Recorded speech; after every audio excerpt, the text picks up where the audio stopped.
بڵاو لەم بەرنامەیەدا دەمەوێت میوانداری بەڕێز مامۆستا محەممەد ڕەوف بکەم باس لە ئەزمموی مامۆستا دەکەین لە ناو بزافی ئیسلامیدا و وەک شاهیدێک لەسەر ئەو مێژووە. مامۆستا خۆی ساڵی 1961 لە هەڵەبجە لەدایک بووە لە خێزانێکی ئاین پەروەر، هەر لە مناڵەوە گۆش کراوە بە پەروەردەی ئیخوانی. ئەوەش سیر نییە، چونکە خاڵوانی کە بریتین لە مامۆستا مەلا عوسمان و مامۆستا مەلا عەلی و مامۆستا مەلا سدیق هەمویان لە مەدرسەی ئیخوانیدا گەورە بوون و لەوێدا فێری کاری سیاسی ئیسلامی بوون. مامۆستاش لەوانەوە فێر بووە تاکو ئێستاشی لەگەڵا بێ هەر گۆشکراوی ئەو مەدرسەیە. مامۆستا بەخێر بێ. من حەزم کرد بە کورتی باسی ژیانت بکەم، بەڵام پرسیار یەکەم لە بەڕێزت هەر لەسەر ژیانی خۆتە. وەک لە مێژووی بەڕێزتا هەیە لە 17 ساڵیەوە بەیعەتت داوە بە ئیخوان موسلیمین لەسەر دەستی مامۆستا شێخ سدیق. ئەم قسەی وایە؟ بەڵێ. باش، گەنجێک لە تەمەنی 17 ساڵیدا چۆن ئەتوانێت بڕیار بدا لەسەر بەیعەتدان؟ جارێ وەک لە قانوناڵێ هەر ناکامە، قاسرە. بەڵێ، بسم الله الرحمن الرحیم. ئەو سەردەما کە ئێمە بۆیە من توانیم لە 17 و لە 18 ئەو بڕیارە بدەم یا بەیعەت بدەم، بە حکمی ئەوەی کە خەلفێتی مناڵیەکەم هەر قاڵ بووبووم لە ناو بابەتەکە، هەر لە سەرەتایی خوێندنمەوە لە ماڵەوە بەوە گۆش کرابووم، چونکو هەر خۆم نا باوکیشم هەری خوان بوو. بە حکمی ئەوەی لەگەڵ عائیلەکە عائیلەی سەری باوکیشم هەر ئاین پەروەر بوون و مولتەزیم بوون و باوکم لەگەڵ خاڵوانمان زیاد لە حەد تێکەڵوو، بە تایبەت لەو کاتا لەگەڵ مامۆستا مەلا عوسمان بەڕەحمەت بێ. ئیتر هەرزوو لە 60ەکانە ئەو بەیعەتی خۆی دابوو، منیشی هەر بە مناڵی بەو حکایەتانە چیرۆکی بۆ ئەگەڕام و گۆش کرابووم، لەبەرەوەی قاڵبوونی من شتێکی ئاسایی بوو. ئەوە یەک. دوو، لەو کاتا کە ئێمە دەستمان کرد بە ڕێخستن کە دروستکردنی کاروباری ڕێخستن، مامۆستا سدیق تاوان من لەسەر دەستی ئەو بەیعەتمدا بوو، یەکی هینێ کۆمەڵی سیفاتی تایبەتی هەبوو. بۆ نمونە تەرکیزی زۆر لەسەر گەنجە کرد، گەنجی زۆر زوو پێ ئەگەیاند، ئەیکردە سەرکردە. ئێمە 3-4 گەنج بووین، زۆر سەرەتای ژیانمان بوو، یعنی هەر لە 18 و 19 ئێمەی کردە سەرکردە و بە دەوری خۆیان شوورایەکی پێ دروست کردین. لەو کاتەشا تەمعەن سراعێکی فکری قوڵ لە مەنتیقی هەڵەبجە هەبوو، کۆمەڵە تازە دروست بوو، زۆر چالاک بوون، زۆر ئیشیان ئەکرد. ئێمەش ئاگاداری وەزعەکان بووین، تەعاسوبێکی زیادمان بۆ دروست بوو بۆ حاڵەتەکەی خۆمان، بۆیە جوڵانەوەکە زۆر بە سورعەت هەڵکشا. مامۆستا شێخ سدیق سەر بێ ئیخوان، بەڵام ئیخوان موسلیمین لە ساڵی 70ەوە وا بزانم تەنزیم ڕاگیرا بە فەرمانی قیادە. باشە، ئەم پیاوە چۆن بەبێ فەرمانی قیادە کاری ڕێکخستنەوە دەست پێکا لەگەڵ کۆمەڵێک گەنجە لە کاتێکە ئیخوانەکانی تر هەر لە خاڵۆکانی ترتەوە تاکو مامۆستا عومەر ڕێشاوی و پیرانی ئیخوان بەم کارە ڕازی نەبوون؟ بەڵێ، مامۆستا سدیق بەڕەحمەت بێ باوەڕی بە وەستانی ئیش نەبوو، باوەڕی نەبوو ئەوێ کار بوەستێت. بابەتەکە ئەو وەکو بابەتێکی دینی سەیری ئەکرد. بەڵام ئەمە حیزبە. نا، ئیخوان حیزب نەبوو، ئیخوان جەماعە بوو، حیزبی ئیسلامی حیزب بوو، حیزبەکە هەڵوەشا بوو، بەڵام دەعوە و جەماعەکە مابوو. ئەم کاری دەعاوی و جەماعی ئەکرد. مامۆستا بەینی خۆمان بێ بە تەواوی کەم. با پرسیارەکەم وازەحتر بێ کە تۆ تەنزیمێکە کرد و قیادە و شورات دانا، ئەوە حیزب نییە؟ مەوزوعی تەنزیم و قیادە و شورا مەسەلەیەکی خلافی بوو. چەند ساڵ ئیخوانی عێراق چاوەڕێی هەستانەوە و نوێبوونەوە و دەست بەکاربوونەوەیان نەکرد. هەرەوە نەبوو مامۆستا شتێک لە هەڵەبجا دەستی پێ کرد. لە بەغاد 2-3 محاولە کرابوو، لە مووسڵ کرابوو، لە بەسرە کرابوو. اینجا پێشەوە ئێمە دەست بەکار بین محاولەی دروستکردنی تەنزیم، محاولە لەگەڵ قیادە بەگویان نەئەکرد، خۆیان بەجیا ئەیان کرد. ئەو ساڵەی ئێمە دەستمان پێکرد، هەر لەو ساڵانە کۆمەڵێک گەنج لە بەغا و لە سامەڕا و لە تکریت و لە مووسڵ دەستیان پێ کرد و دوانسانێکی کوڕی باشیشیان لێ ئیعدام کرا. سەدام حیزبی بەعزی ئیعدامی کردن. لەبەرەوە قەناعەت نەبوو لە ڕووی شەرعیوە بە وەستاندنی ئەو کارە، بە تایبەت دەعوە و تەنزیمەکە نەبە بوارە سیاسیەکەی نا. مامۆستا ستیقیش پاڵپشت بە پرسوڕای ئەکرد بە مامۆستا مەلا عوسمان کە مەرجەعی عامی هەموو ئیخوان بوو، یعنی ئەوە نەبوو بڵێ مەلایەک بێ لە شوێنێ دانیشت لە کوردستان لە کوردستانە بڵێ ئەگەر پرسێکی شەرعی یا پرسێکی شتێک وایە بەوەکرا.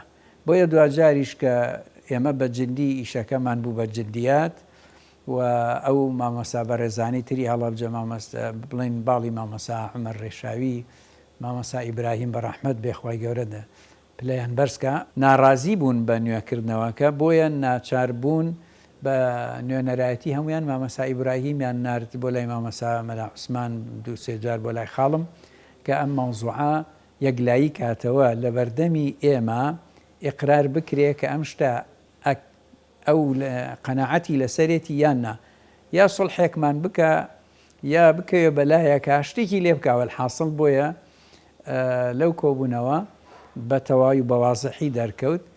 مامۆستا مەلا عوسمان بەڕەحمەت بێ دژ نەبوو بەو تەنزیمەی کە دروستکرا بوو مامۆستا ستیق ئیدارەیە کرد، بە زووتی بۆ خۆتان بینتان باش بێ و هەندێ نەسیحەتی هەردوو لامانی کرد وەکو مەرجەعێکی عام. باشە مامۆستا بەڕێزت لە 18 ساڵەیە وەک باست کردو بوویتە ئەندامی شورای ئەو تەنزیمە.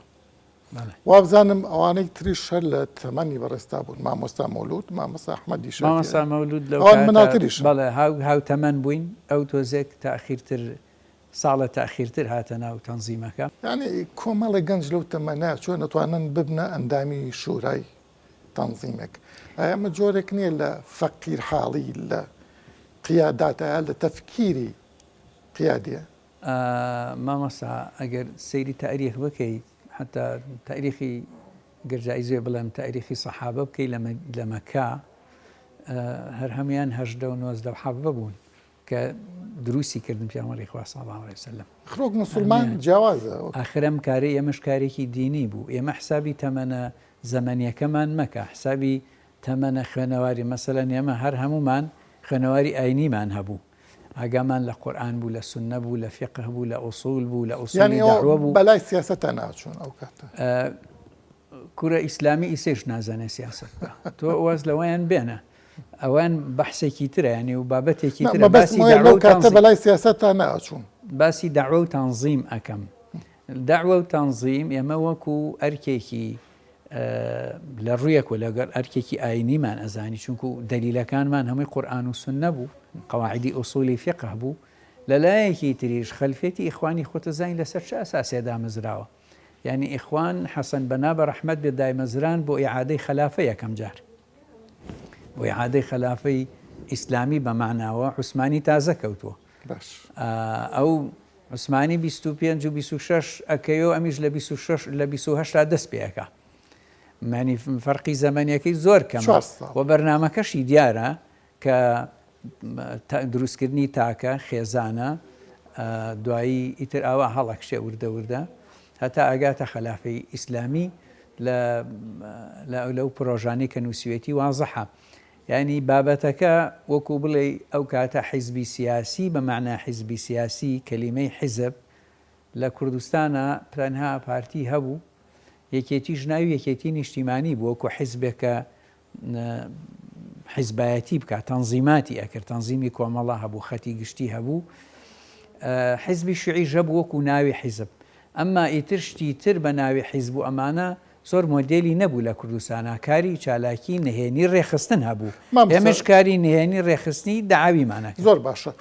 ئێوە لەو کاتەیە با بڵین خۆتان ئەم کارەتان کردووە، یا مامۆستا شێخ سدیق، بەڵام لەگەڵ مەرکەزە بەغداد پەیوەندێکی واتان نییە لەو کاتەیە وایە؟ ئێمە لە ساڵی یەکەم و دووهەمە من و مامۆستا مەولود و مامۆستا ئەحمەدی شافعی و کاک ناظم نەمانەزانی پەیوەندی لە بینی مامۆستا سدیق و بەغداد نییە. ئەمان زانی پەیوەندێک لە بینی مامۆستا سدیق لەگەڵ مامۆستا مەلا عوسمان هەیە، و ئەو هەر لە زاکیرەی ئێمە هەر وەکو مەرجعی عام دائیمە ناسرا بوو هەر عەلاقەیەکە بێ لە بینی ئەوان و بەغدا و غەیری بەغدا هەیە.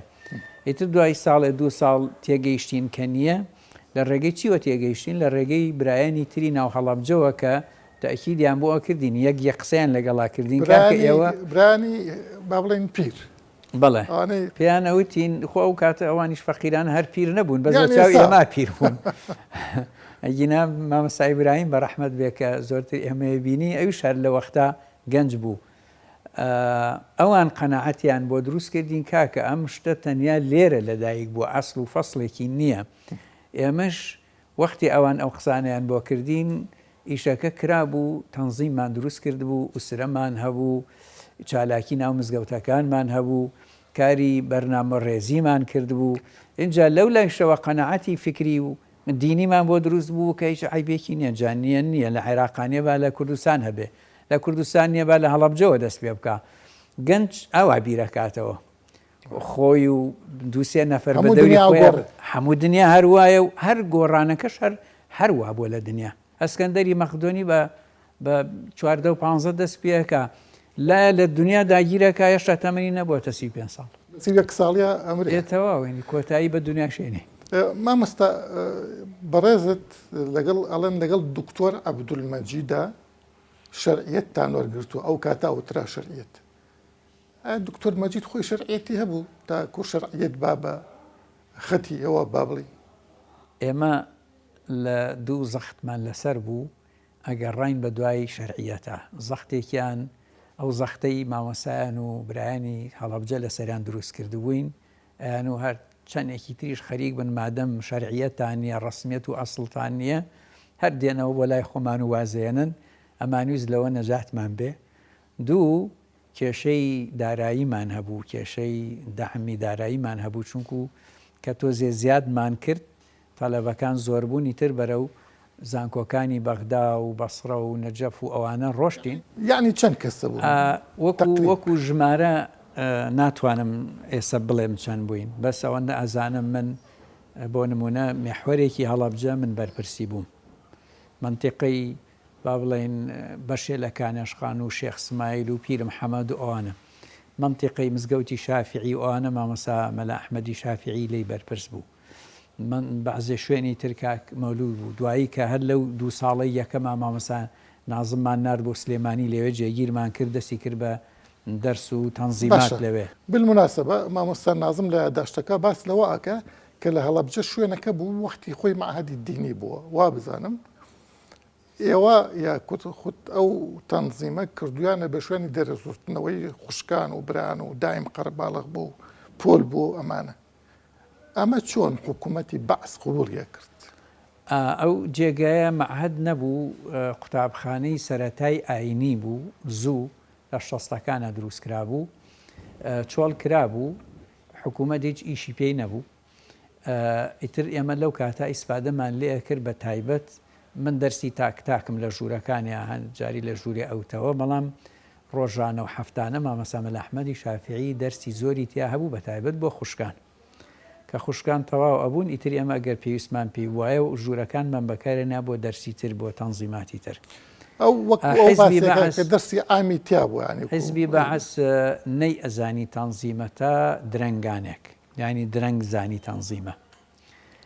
لەو کاتە حیزبی بەعس زۆر سەرقاڵی شەڕی ئێران و عێراق بوو نەی ئەپەرژا سەر هەموو شتێک. تەسەورەکەم ئەگەر زانی بیشێتی ئەمە بابەتەکە بە وردی چییە حەزی کردو جوڵەیەکی دینی و ئیسلامی هەبێ لە بەرامبەر جوڵەی کۆمەڵەوە کە لە هەڵەبجا لەو کاتا زۆر بەقووەت بوو. تۆخت ئەوە قەنەعەتە پێێتی بیانی ئەگەر زانی بێتی و چاوپۆشی لێ کرد بێ ئەوە یەکێکە لە هۆکارەکان ئەو کاتە بە ئیخوانی مووسڵی شانوە ئەوت کوردەکانی مووسڵ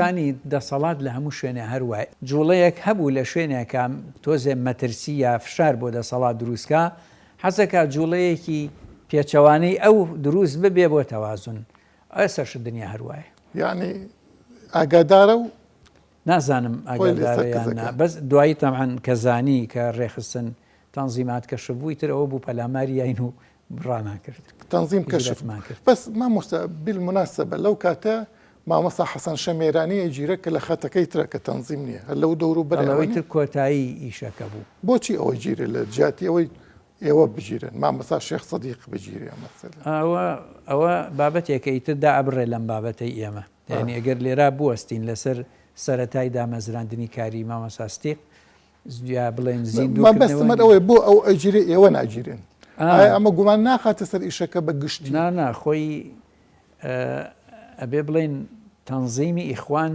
چۆن کەشف بوو و چۆن گەشتە هەڵەبجە کەشف بوونەکەی بێ پرسیارەکە ئاوا بکەین.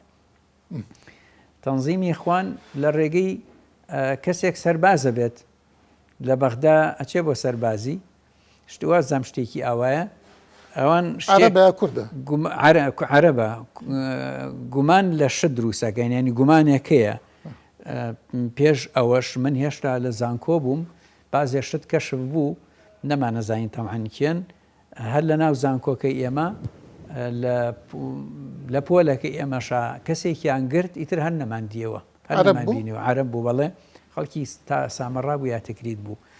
ساڵێک دوای ئەوە تەنزیمات کەشفە بێ لە ڕێگەی کەسێکەوە وەرەقەیەکی لە باخەڵایە ناوی چەند کەسێکی تایە ئەمانە دەرسی قورئان لە مزگەوتێکە خوێنن ئەم عسکەرە هەر ئەم سەربازە هەر نازانێ ئەمە چییە وەزانێت دەرسی قورئانە بەس ناوەکانی پێەیە طبیعەتی تەنزیمی شوایە کابرا تەنزیمەکەی بەخۆی نازانێت لە کاتی کاری ژێرزەمینی و نهێنیە ئیتر زۆر تەعزیبیەکەن وانە ئەمە کێپیاوی ئەڵێ مامەسا فڵان ئەویشە گرن ئیتر ئەوە بە تەبیعەتی تەنزیم نەفەرە گرن تا ئاگاتە بەرپرسی یەکەم دکتۆر عەبدولمەجیدە کەشفە بێ لەگەڵ ئەو مامەسایی تر کە ناوەکەی بیرچووە بێ عیسام ڕاوی ئیتر کە عیسامەگرن لە عیسامەوە ئاعترافات دەست پێکات ئەمەن بە ئوسلوبی بەعز ئاعترافی پێەکەن دوای تەعزیبێکی زۆر خێزانی ئەهێن نەبەرچاوی کە حەزێتی بکەن ینی تەعەڕوزی ناموسی بکەن ئەویش ئاعترافەکە لە ناچاریە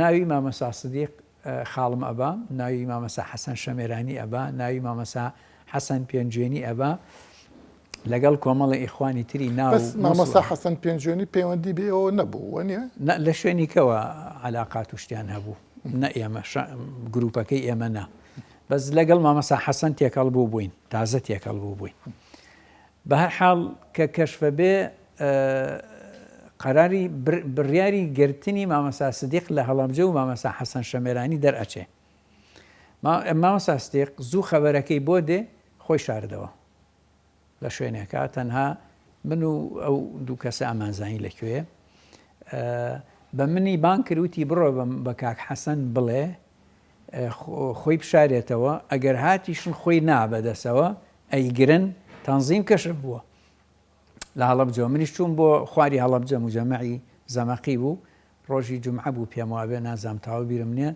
چوم سەیرەکەم دەرسی هەیە بانگم کردە و لاوتم مامەسەگیان ئەوە خاڵم نردومی ئەڵێ تەنزیمات کەشف بووە ناوی تۆ ئەو ئێستا دراوە هەمومان ئەگیرین بۆیە تۆ ناوەکە بە زەقیسە تۆ ئەون ئێوە بگیرێن حتمما ئێمەش لەگەڵتانە ئەگیرین لەبەرەوە خۆت کەناردە و خۆشت تەسلیم نەکەی وتی باشە ئیتر دەرسەکەی پێچایەوە و ڕۆشت